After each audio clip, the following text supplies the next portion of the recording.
Yo, what's good YouTube? Welcome back to another video, and in today's video we're going to be going over everything you need to be doing right now to make sure you are fully prepared for the massive update 5 in Roblox Anime Defenders, because there is a lot you need to be doing and there is a lot actually coming in the update that we can somewhat prepare for. Obviously there's a lot of new things coming, but this is the best way you can possibly prepare. But let's get straight into this video. But quickly, before we do get into this video, don't forget to like, comment and subscribe, because at 3,000 subscribers, yes, you guys heard that right, at 3,000 subscribers I will be giving away 2 secrets, maybe even a shadow dragon if you guys are lucky, depending on how fast you guys get me there. If you guys get me in there by the end of this week, and that is by Sunday, then I will be giving away a shadow dragon as well. But obviously, like I said, don't forget to stick around to the end of the video and watch it all to make sure that you are fully prepared. But let's get straight into this video. Okay guys, so if you guys haven't seen my last video, you will know that there is a new realm coming.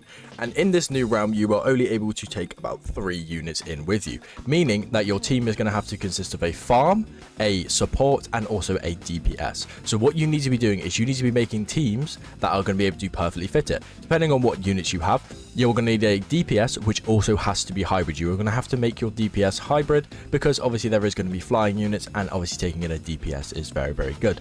Obviously, if you have someone like Gojo, it could be okay, but remember there is certain challenges going on. So there are certain challenges of where you can only place a unit if it's not in the range of another unit, meaning Gojo might not actually be the best one to take in, because if Gojo has a massive radius of AoE, you will then not be able to place any other units in that AoE of Gojo, meaning that there is a high chance you might fail. Or it depends, because obviously if you want to put the buff units, you won't be able to put the buff units next to it. So you need to really go through and think and get every single unit in the game.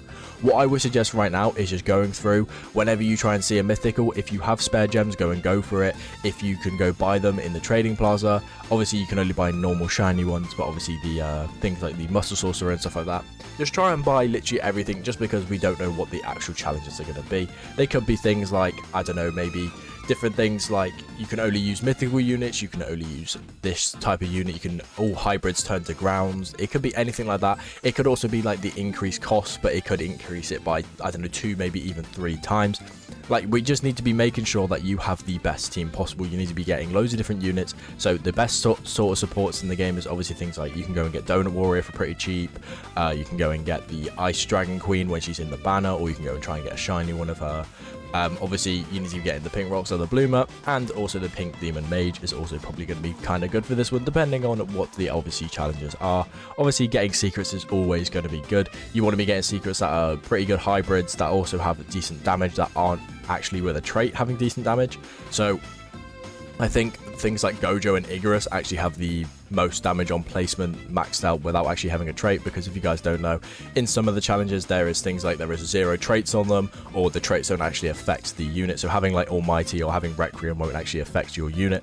But obviously what you do still want to be doing is you do want to be stocking up on those trait reroll crystals, you do want to be stocking up on those spirits, you do want to be stocking up on the rank rerolls, and you definitely want to be grinding stars, because you don't want to be in the same position like me of when a update comes out, I use all my stars on a unit that I then go and trade, and then I've run out of stars completely. That's why I haven't been able to evolve my shadow dragon yet. Obviously you do want to be stacking up on the mirrors, because maybe they might actually be using mirrors, but I feel like it's going to be like every single other update, and there is going to be a new currency depending on what the unit is. Obviously we're luckily that there is going to be no new portals, because I'm not going to lie, I think everybody's getting kind of sick of the whole portal grind, because it's just the same thing over and over again. But hopefully the new item where you're allowed to skip waves might actually make it a lot better, obviously depending on how they do it. But I do really believe that they need to add a 2 times or maybe even a 3 times speed feature into this game, because I feel like it will help the game a lot. But obviously there is still a lot of things you need to be doing. Obviously gems don't matter too much, because I don't think the new units are going to be tradable. I think you are just going to have to go and grind them yourself, and I don't think any of the new items are going to be tradable either. Obviously I don't know that for 100% for a fact, but I don't really think grinding gems is obviously the best thing to do for preparing for updates now. Obviously you need to be preparing on your items, like I haven't actually really done that really, but you need to be preparing on your trait crystals, you need to be preparing on all your stars, your spirits, your risky dice, even your mini luck potions.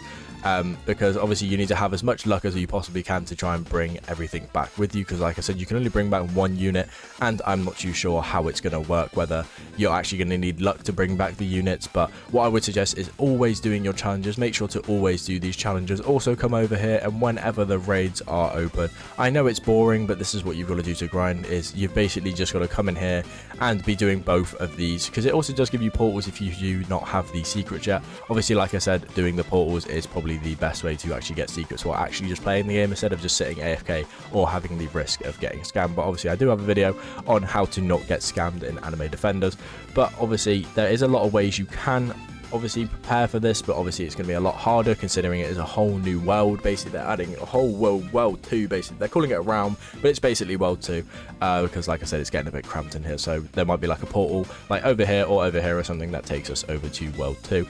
So obviously that is everything you're going to have to do to like prepare for it, because obviously all you can do is get items to actually be able to evolve and make the units you get from round 2 better. You obviously can't prepare by getting the new items, because obviously they're coming out in the update, just like how there was the lucky tickets or how there was all of this stuff. We couldn't grind for it before. We obviously had to wait for the actual update to come out itself.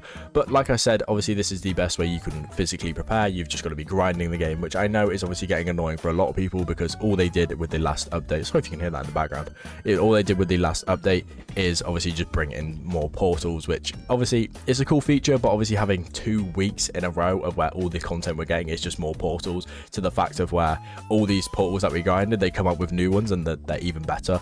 Like, people are annoyed because, I don't know, say a portal will come out that had the Dragon Mage was the best one, and then they bring out 2 more portals, and then it's just more units to grind for that are then being put in meta, and it's kind of just forcing everything else out of it. And if you don't have a full secret team, you're not going to be in meta, which I think is rather stupid. But you know, hopefully they do work on that, and hopefully this whole new round 2 is actually going to work. And obviously I'm hoping that the chances to actually get these secret units isn't very, very low, but obviously they did say that there was a secret pity. But I like how some of you are probably going to say in the comments that I'm literally just waffling, but obviously I'm just telling everybody what they need to be doing and what I would do, and what personally everybody in my Discord server is actually doing. But if you do have any more questions, you can join the Discord, which is linked in the description. That is also where the 3,000 subscriber giveaway will be hosted. There is also a VIP giveaway happening right now, so if you guys don't, oh god, if you guys don't have VIP, you can join the Discord down below and enter into that giveaway. It doesn't end for about another day, so obviously don't forget to like and subscribe. And if you guys have been watching me for a while, you know exactly what I'm about to say. Peace out and ka-chow.